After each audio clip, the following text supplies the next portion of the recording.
Some people live as if they are in constant mourning, not for the death of someone, but for the loss of old versions of themselves. They maintain relationships that have already expired, insist on jobs that drain their life energy, accumulate objects they haven't touched in years, and nurture old resentments as if they happened yesterday. At first glance, they seem like loyal, persistent, committed individuals. But, according to Carl Jung, this appearance hides a deeper and more disturbing psychological truth. These people are not being faithful to anything other than an invisible prison built by their own minds. This inability to let go of the past is not a sign of emotional nobility. It is a symptom of a psychic blockage. Jung called this libidinal fixation. When a person's psychic energy, what should flow toward the present and the future, gets frozen in figures, situations, or objects from the past. The vital energy of the soul becomes paralyzed, unable to transform, and the individual begins to live like a psychological ghost. They no longer inhabit their current life. They merely haunt memories, places, and identities that have already died. The most alarming thing is that this is not just a poetic metaphor. It is a profound clinical diagnosis. People who cannot detach have developed, according to Jung, a pathological identification with external objects. They have not just had a relationship, they are that relationship. They have not just worked at a certain company, their identities have merged with that social role. Letting go of what is outside seems equivalent to dying inside. This type of attachment arises from an internal void that has never been filled. The person does not possess an authentic, differentiated sense of self.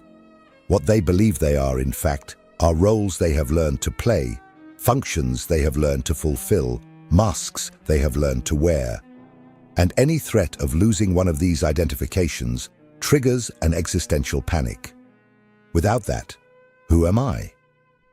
Jung observed that many of these people live in a psychological state called mystical participation, a primitive fusion between the self and the world, where there is still no clear distinction between subject and object.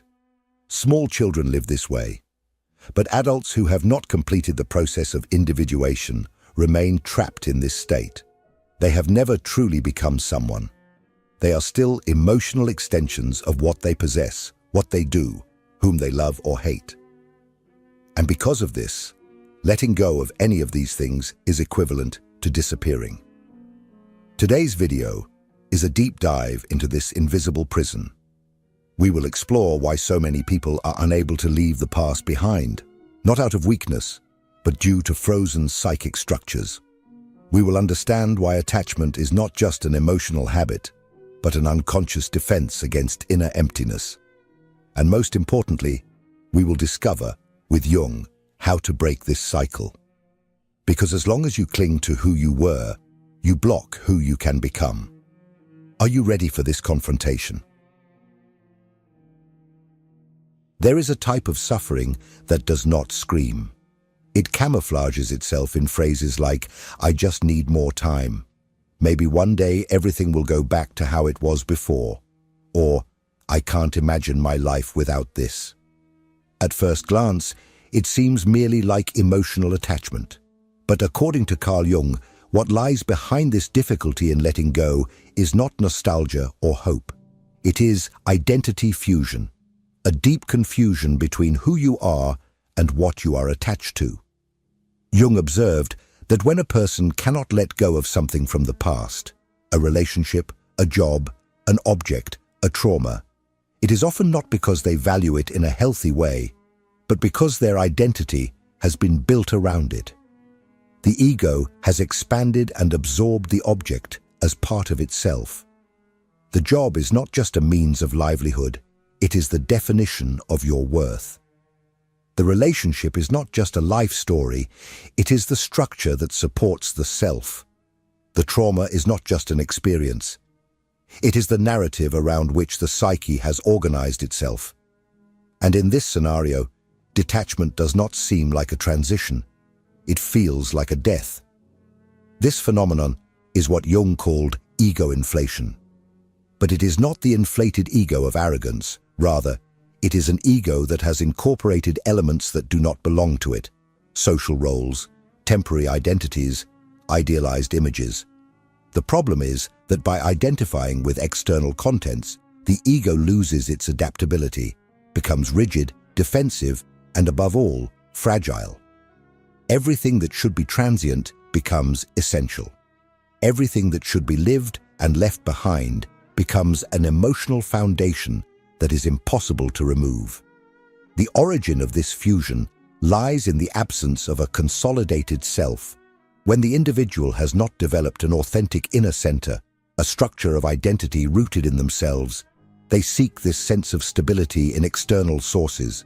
The job becomes a lifeline. The partner becomes a mirror of worth. The past becomes a refuge. And when they detach from these anchors, the person finds themselves adrift, confronted by a terrifying question. If I am no longer this, what is left of me? This fear of the dissolution of the self is what leads so many people to fiercely resist any type of change. Even in the face of evidently exhausting situations, they remain. They justify it with rational arguments, but the truth is that psychically, they cannot bear the collapse of the constructed identity. They prefer stagnation to reinvention. They prefer to suffer in the known rather than risk the emptiness of the unknown, not because they are weak, but because they are fused. There is no separation between subject and object, between I and what I should let go of. This psychic fusion is more common than it seems. People who refuse to change careers even while hating what they do. Individuals who remain emotionally tied to absent partners. People who still live as if they are in a time that has already passed. All these cases share the same structure: dependence on the external to validate their own existence. And as long as the ego remains inflated by identifications that do not belong to it, any attempt at detachment will seem like a threat to its very survival. But Jung went further. He discovered that this fusion between ego and external object is merely a symptom. The root of the problem lies in an even deeper psychological state, a childhood legacy that was never overcome. A state where the self and the world are still the same thing, where there is no separation, no autonomy. And it is exactly this primitive state, this psychic prison disguised as attachment, that we will explore next. If this content is making sense to you, click the subscribe button and subscribe to the channel. Thank you for your support. Jung observed that many adults live psychologically as children, not in the shallow emotional sense of the term, but on a deep and structural level. These people have not completed a fundamental psychic process, the separation between the self and the world. They still function as if they are extensions of what surrounds them, of the relationships they have, the roles they occupy, the possessions they accumulate. This condition is known by Jung as mystical participation, an archaic psychological state where the individual does not yet see themselves as a separate, distinct, and autonomous entity. In early life, this state is natural. The baby does not know it is a self. It feels hunger and believes that the mother's breast is part of its body. It cries, and the world responds. It is cold, and the blanket appears. This magical relationship with the environment is the cradle of consciousness, but it needs to be overcome. Frustration is necessary. It is essential to discover that the world does not revolve around our desires. Only then does the ego form. Only then does individuality emerge. But when this process is interrupted by trauma, abandonment, emotional neglect, or overprotection, the ego never fully consolidates. The individual grows, but remains childlike in their psychic structure. This person, now an adult, lives as if they are part of the other, not as someone separate. They do not just love, they dissolve into their partner. They do not just work, they merge with the role they occupy. They do not just remember the past. They live as if they are still there. Their identity does not exist on its own. It depends on the continuity of these external connections. Therefore, any attempt to break away generates panic. Detachment means breaking the symbiosis. And, as every child knows, separating from the mother is a risk of death. Jung said that the path of individuation requires precisely the opposite: the construction of an autonomous self, capable of living in relation to the world, but without confusing itself with it. A self that recognizes the other as other, that lives the present as present, that integrates the past without merging with it. But as long as the individual is trapped in mystical participation, any attempt at change will be experienced as a total loss of identity. And that is why so many people sabotage their own growth, because unconsciously they believe that evolving is dying. This state of fusion also prevents facing one of life's most transformative and feared experiences: the internal void. Because when we finally separate from what binds us, what remains? What is left when we are no longer defined by others, by memories, or by the roles we occupy? It is this silent abyss, and the terror it provokes, that we will confront in the next part. There is a reason why so many people desperately cling to fragments of the past. It is not just because these fragments were significant. It is because letting them go would force them to confront something even more frightening: the void that remains in their place. And this is a central point in Jung's psychology. Attachment is often not driven by love, nostalgia, or memory. It is driven by fear of existential emptiness.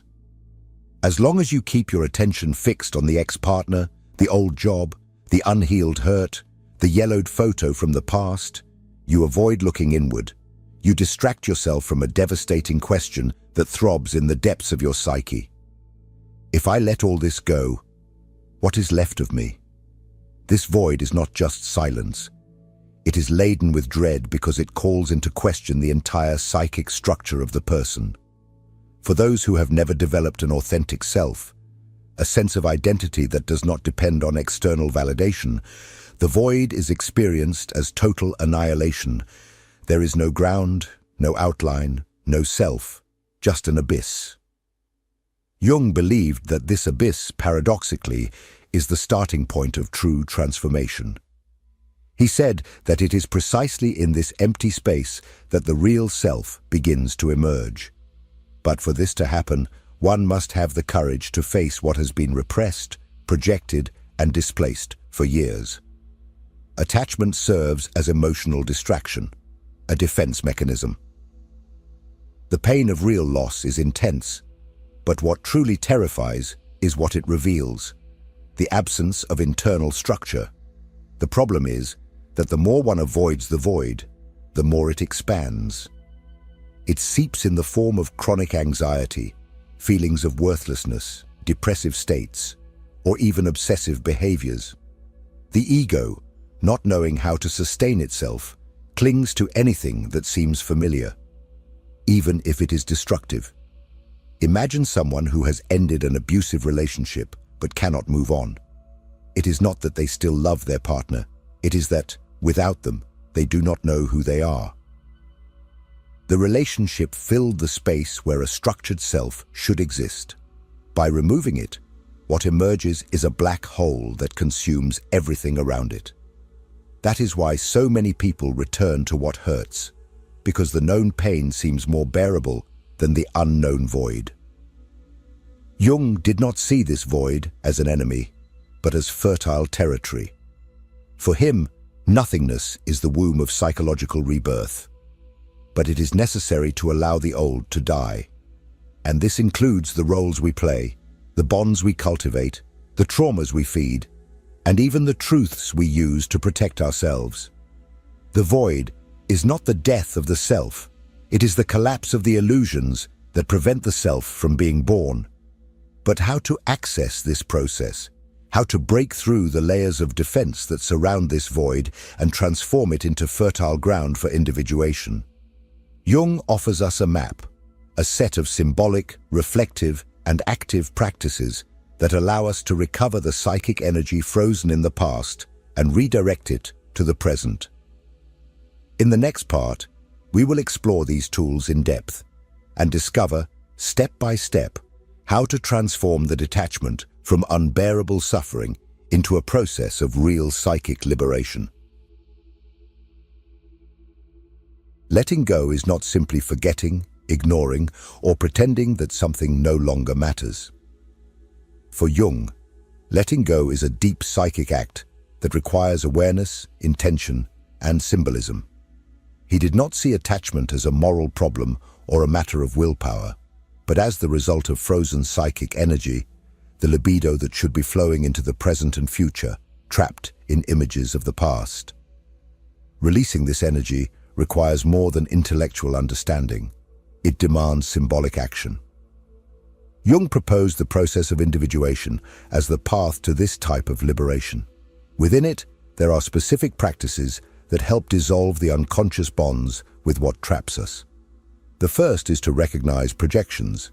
In many cases, we are not attached to what actually existed, but to the symbolic image we project onto it. For example, that relationship you can't let go of may have been, in reality, a projection of your animus or anima, the unconscious masculine and feminine aspects that inhabit the psyche. You were not in love with just the real person, but with the psychic energy they represented for you. The job you can't leave may be a projection of your sense of value, purpose, or belonging. The trauma you can't overcome may be carrying the projection of your deepest identity. Therefore, a proposed practice is simple but revealing. Complete the sentence, "If I let go of X, I feel like I am losing." The answer will often not be the object itself, but something symbolic. My importance, my security, my sense of being loved. What you really don't want to let go of is not the past. It is the part of you that lives hidden within it. Another central method is active imagination, a technique Jung used to directly dialogue with unconscious contents. Instead of just thinking about what binds you, you write or visualize a conversation with the object of your attachment. Ask, why am I still holding on to you? What do you represent for me? What would happen if I let you go? These symbolic images speak to the soul, and when heard, they begin to lose the silent control they exert over the ego. The third practice is to ritualize the letting go. Jung deeply believed in the power of rituals for the psyche. They create milestones, closures, transitions. And often, this is what the mind needs, a symbolic act that represents the end of a cycle.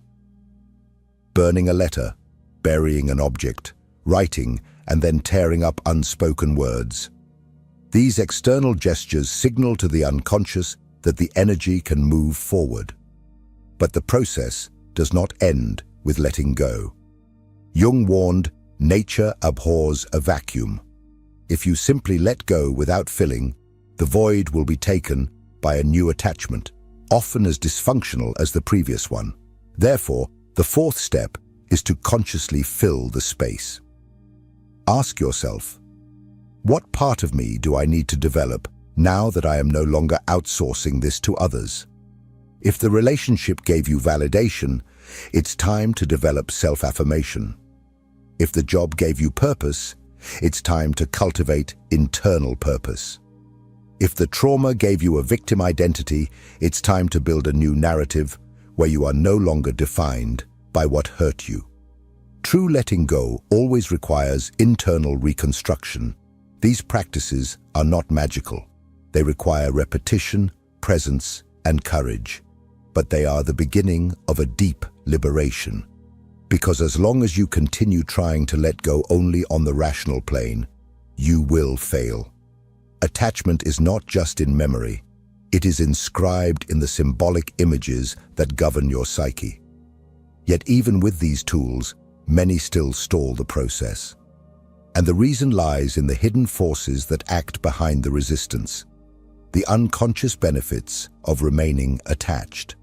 there are invisible gains in staying attached. And it is precisely this shadow of letting go, the dark and hidden side of why you still haven't released, that we will reveal in the next part. If what you're hearing resonates with you, you'll find real value in my ebooks. Beyond the Shadow breaks down Jung's core ideas, while Dialogues with the Unconscious gives you a 30-day path to apply them in your life. Both are linked in the pinned comment. If you have ever tried to let go of something, a person, a past, an identity, and found yourself stuck, frozen, as if something stronger was pulling you back, know this: it is not weakness, it is shadow. Jung warned us that the unconscious is not just a repository of forgotten memories, but the home of parts of ourselves that have been rejected, denied, and buried. And among these parts, the hidden gains of remaining attached to what should have been left behind often hide. This is one of the hardest truths to face. We resist letting go because on some deep level, it forces us to confront what we do not want to see. And even more, because there are psychic benefits, unconscious but very real, in staying attached. Jung called this the content of the shadow, repressed aspects of personality that sabotage our development because they bring a truth too painful to be looked at directly. You might say you want to move on, but if you remain stuck, perhaps deep down, you're afraid to admit that you have lost years of your life insisting on something that never had a future, or that, if you let go of that pain, you will finally have to take responsibility for your happiness with no more excuses. Or still, if you truly detach, you will have to face a raw, silent, and unbearable loneliness, which has been anesthetized by artificial bonds or repeated narratives. The truth is that many of us feed on our own pain because it serves a hidden purpose. Suffering becomes identity. Trauma turns into a shield. The past transforms into a justification for stagnation. And letting all of this go would be like saying, now it's me against myself. Now I have no more excuses. Jung taught that the shadow is not just what we hate in ourselves, it is also what we fear to be. And often what prevents us from letting go is not the love for what has passed, but the fear of what will come if we no longer have that past as protection. The ex-partner, the job, the status, the trauma. All of this may be covering something even more threatening. The raw truth that you do not know who you are when you are no longer attached to it. A brutally effective way to bring this to consciousness is to complete sentences like, if I let this go, I will have to. And observe what emerges. Admit that I was wrong. Acknowledge that I am alone.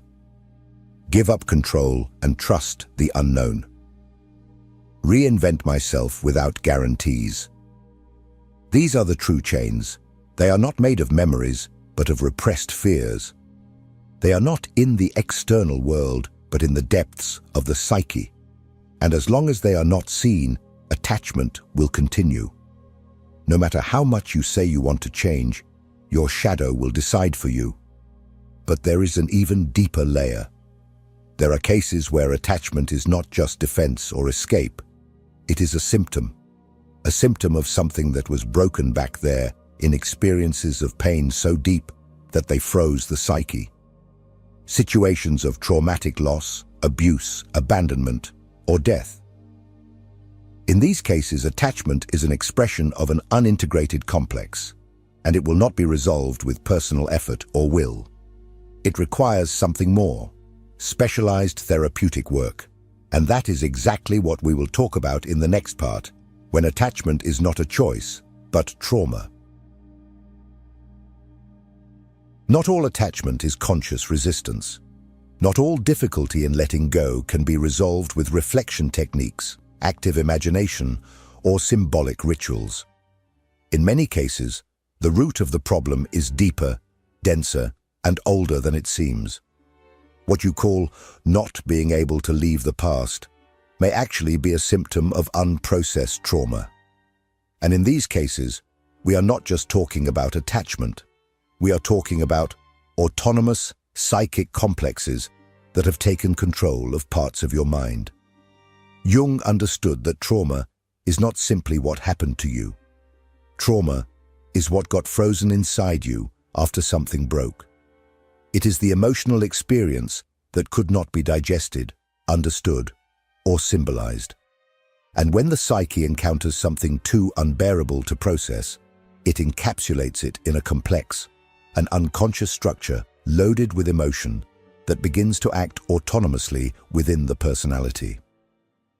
If you have experienced a sudden loss, the death of someone important, the abandonment of a parent, the breaking of essential trust, your internal system may have stopped at that moment. The timeline of your life has continued, but a part of you remained there, frozen in the moment of shock. And that is why, years later, you still feel that you haven't moved on, because that part of you is still there, living the trauma as if it were happening now. In these cases, attachment is not a choice. It is imprisonment. You are not just having difficulty letting go. You are psychologically fixated on an image, a memory, a feeling that has become dominant within your psyche. This is not weakness. It is not a lack of will. It is a cry for help coming from the unconscious. And the truth is harsh but necessary. Some attachments do not dissolve on their own. They need to be integrated through deep and specialized therapy. It is essential to recognize that there are limits to what we can do alone. Traumatic complexes are resistant, defensive, and often invisible even to those who carry them. They disguise themselves as values, morals, identity.